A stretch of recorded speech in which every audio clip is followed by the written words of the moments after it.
नमस्कार साथियों, आज अपन पढ़ेंगे भारत की वन स्थिति रिपोर्ट। और अब हम इसके बारे में देखते हैं कि भारत की वन स्थिति रिपोर्ट को कौन जारी करता है, भारत में कितने वन हैं और भारत की वर्तमान में वनों की क्या कंडीशन है, क्या स्थिति है। तो आइए हम सबसे पहले देखते हैं कि भारत की वन स्थिति रिपोर्ट को कौन जारी करता है। तो भारत में एक पर्यावरण, वन और जलवायु परिवर्तन मंत्रालय है और इन मंत्रालय के अधीन ये फॉरेस्ट सर्वे ऑफ इंडिया है, ये भारतीय वन सर्वेक्षण। यह देहरादून में स्थित है और यही देहरादून में स्थित भारतीय वन सर्वेक्षण forest survey of India Bharat one स्थिति रिपोर्ट प्रति 2 वर्ष में जारी करता है। हर 2 साल में यह रिपोर्ट जारी होता है और 1987 से इसका प्रकाशन लगातार जारी है। इस रिपोर्ट को ISFR रिपोर्ट भी बोला जाता है, इंडिया स्टेट फॉरेस्ट रिपोर्ट।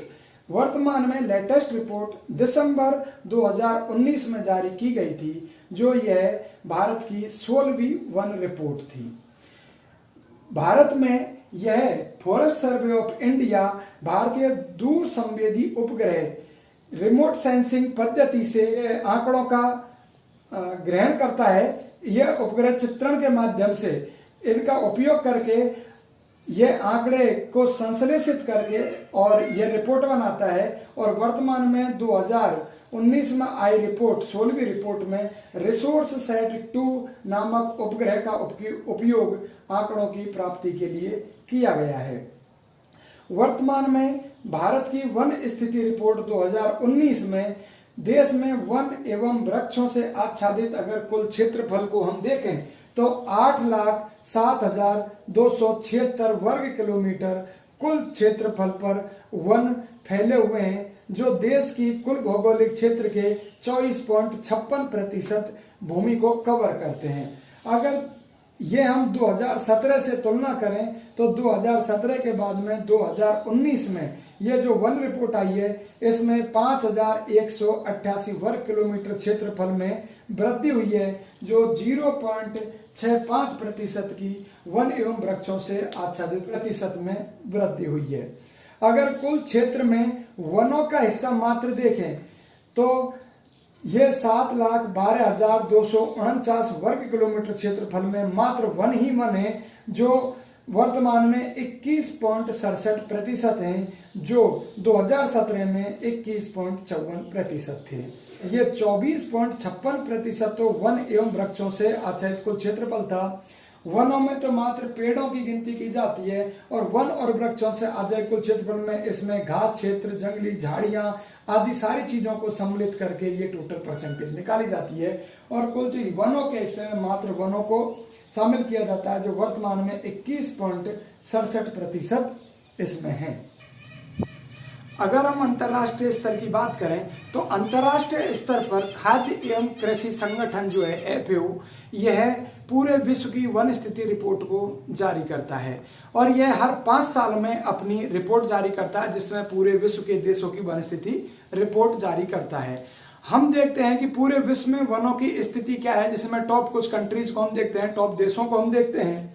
तो हम देखते हैं कि अंतर्राष्ट्रीय स्तर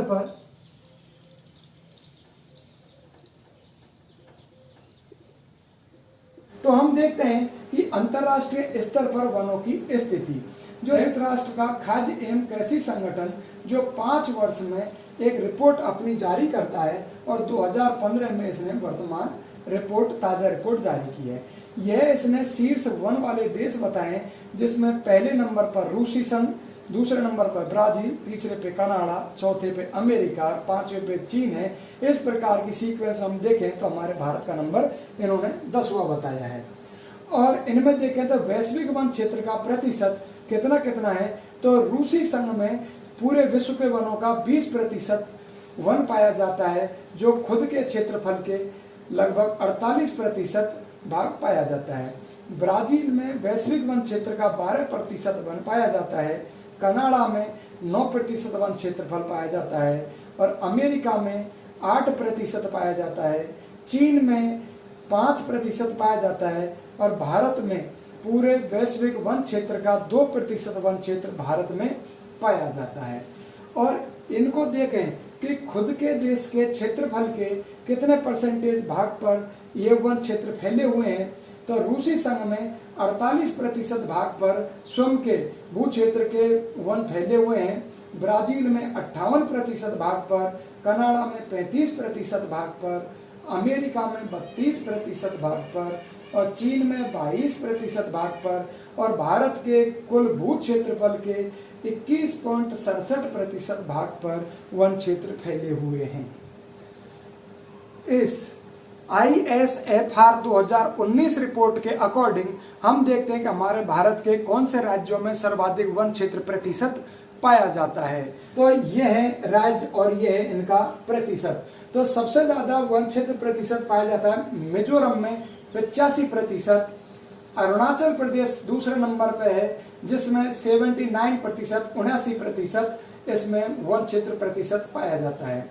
तीसरे नंबर पर मेघालय जिसमें 76% वन क्षेत्र कुल पाया जाता है। चौथे नंबर पर मणिपुर है जिसमें 75% भाग पर ये वन क्षेत्र प्रतिशत पाया जाता है। इस प्रकार नंबर 1, 2, 3, 4 में मिजोरम पहले नंबर पर, दूसरे नंबर पर अरुणाचल प्रदेश, तीसरे नंबर पर मेघालय और चौथे नंबर पर मणिपुर राज्य है जिसमें प्रतिशत के हिसाब से सबसे ज्यादा वन क्षेत्र पाए जाते हैं। अब हम देखते हैं कि कौन से राज्य में सर्वाधिक वातावरण वन का पाया जाता है और कौन से राज्य में सबसे कम वन आवरण पाया जाता है और कौन से राज्य में सबसे ज्यादा वनों में इस रिपोर्ट में वृद्धि हुई है। आओ देखते हैं हम कि राज्य जिनमें सर्वाधिक वन पाए जाते हैं। मध्य प्रदेश में पहले नंबर पर जिसमें सर्वाधिक वन पाए जाते हैं पूरे भारत में। दूसरे नंबर पर अरुणाचल प्रदेश है, तीसरे नंबर पर छत्तीसगढ़ है, चौथे नंबर पर उड़ीसा है और पांचवें नंबर पर महाराष्ट्र है। इससे पहले जो हमने बताया था वो सर्वाधिक वनावरण प्रतिशत वाले राज्य थे, जो उस राज्य के भूभाग के क्षेत्र के प्रतिशत के हिसाब से नंबर 1 और नंबर 2 थे, जिनमें मिजोरम, अरुणाचल प्रदेश और मेघालय ये प्रथम 1, 2, 3 नंबर राज्य थे। और अगर पूरे भारत की दृष्टि से हम इसको देखें कि कौन से राज्य में सबसे ज्यादा वन क्षेत्र पाए जाते हैं, तो पहले नंबर पर मध्य प्रदेश में, दूसरे नंबर पर अरुणाचल प्रदेश में, तीसरे नंबर पर छत्तीसगढ़ में, चौथे नंबर पर उड़ीसा में और पांचवें नंबर पर महाराष्ट्र में सर्वाधिक वन पाए जाते हैं। और सबसे कम पूरे भारत में सबसे कम वन हरियाणा राज्य में पाए जाते हैं। इस हम 2019 की ISFR रिपोर्ट को हम देखें तो 2019 में कर्नाटक राज्य में सबसे ज्यादा वन क्षेत्र में वृद्धि हुई है। 1025 वर्ग किलोमीटर में इसमें वृद्धि हुई है और 2019 में सर्वाधिक वन क्षेत्र में वृद्धि करने वाला राज्य कर्नाटक राज्य रहा था। अब हम राजस्थान की वन स्थिति रिपोर्ट देखते हैं। 2019 में राजस्थान की क्या वन स्थिति रिपोर्ट थी। तो राजस्थान में वन रिपोर्ट 2019, तो राजस्थान में 32,737 वर्ग किलोमीटर क्षेत्रफल पर कुल वन क्षेत्र का पाया जाना और राज्य के भौगोलिक क्षेत्र का 9.57% वन पाए गए थे। इस 2019 की रिपोर्ट के अकॉर्डिंग ये रिकॉर्ड किया गया था कि राज्य के कुल भौगोलिक क्षेत्र का 9.57% वन क्षेत्र पाया जाता है और कुल भारत के वन क्षेत्र का लगभग 4.28% वन राजस्थान में पाया जाता है। इस प्रकार से 32,737 वर्ग किलोमीटर क्षेत्रफल में राजस्थान में वन फैले हुए हैं। हमारे भारत के संविधान में भारत का जो वन क्षेत्र का विषय है, यह विषय राज्य सूची में था। उसके बाद में 42वें संविधान संशोधन के द्वारा 1976 में इसको राज्य विषय से हटा करके और इसको समवर्ती सूची में डाल दिया गया। 42वें संविधान संशोधन द्वारा 1976 में ये जो हमारा वनों का विषय था, जो राज्य की सूची से हटा करके इसको समवर्ती सूची में डाल दिया गया। और हम इसके बाद में देखें कि ब्रिटिश भारत में सबसे पहले वन नीति कब जारी की गई थी, तो पहली वन नीति 1894 में प्रकाशित की गई थी। पहली वन नीति 1894 में प्रकाशित की गई थी ब्रिटिश भारत में। लेकिन स्वतंत्रता के बाद में हम इसको देखें तो पहली वन नीति स्वतंत्रता के बाद में 1952 में नई नीति भारत में बनाई गई थी। इस नई नीति में फिर इसको बाद में संशोधन किया गया था और 1988 में इस नीति में संशोधन किया गया था। संशोधन करने के बाद में इस नीति में बताया गया था कि हमारे देश के लगभग 33% भूभाग पर वन होना आवश्यक है।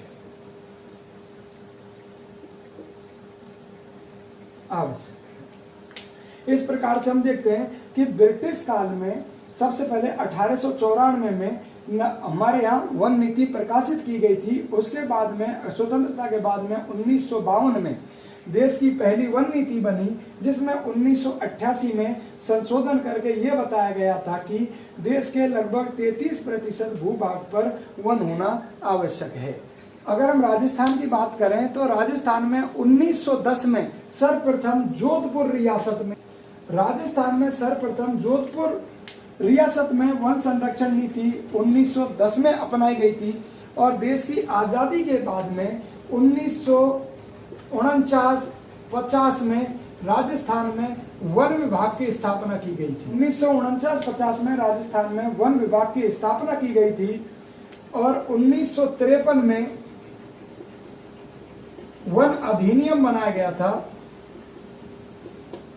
तो राजस्थान में सर्वप्रथम जोधपुर रियासत में वन संरक्षण नीति 1910 में बनाई गई थी और देश की आजादी के बाद में 1949 और 50 में राजस्थान में सर्वप्रथम वन विभाग की स्थापना की गई और 1953 में राजस्थान में वन अधिनियम बनाया गया था। राजस्थान देश का ऐसा पहला राज्य था जिसने वन एवं पर्यावरण नीति घोषित की। राजस्थान में 2010 में पहली वन नीति घोषित की। राजस्थान वन पर्यावरण नीति घोषित करने वाला देश का इस प्रकार पहला राज्य बन गया।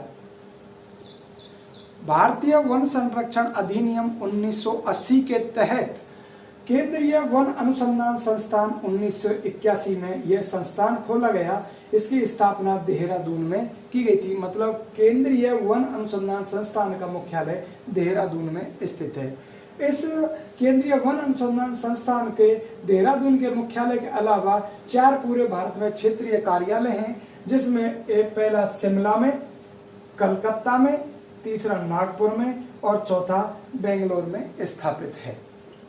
अब हम इसी के साथ में देखते हैं कि भारतीय अर्थव्यवस्था में हमारे यहाँ वनों का क्या महत्व है। तो भारतीय अर्थव्यवस्था में वनों का 2 प्रकार से महत्व है। एक तो प्रत्यक्ष महत्व होता है, एक अप्रत्यक्ष महत्व होता है। मतलब एक तो डायरेक्ट महत्व, एक थोड़ा सा इनडायरेक्ट महत्व। अगर हम प्रत्यक्ष महत्व की बात करें कि भारतीय अर्थव्यवस्था में वनों का महत्व, प्रत्यक्ष लाभ क्या होता है, तो वनों से हमें प्रत्यक्ष रूप से ईंधन के लिए लकड़ी प्राप्त होती है। दूसरा, इमारती लकड़ी प्राप्त होती है। इससे हमें जैसे मकान बनाने के लिए, जहाज बनाने के लिए और वस्तु निर्माण के लिए लकड़ी प्राप्त होती है, जैसे चीड़ की, सागवान की लकड़ी।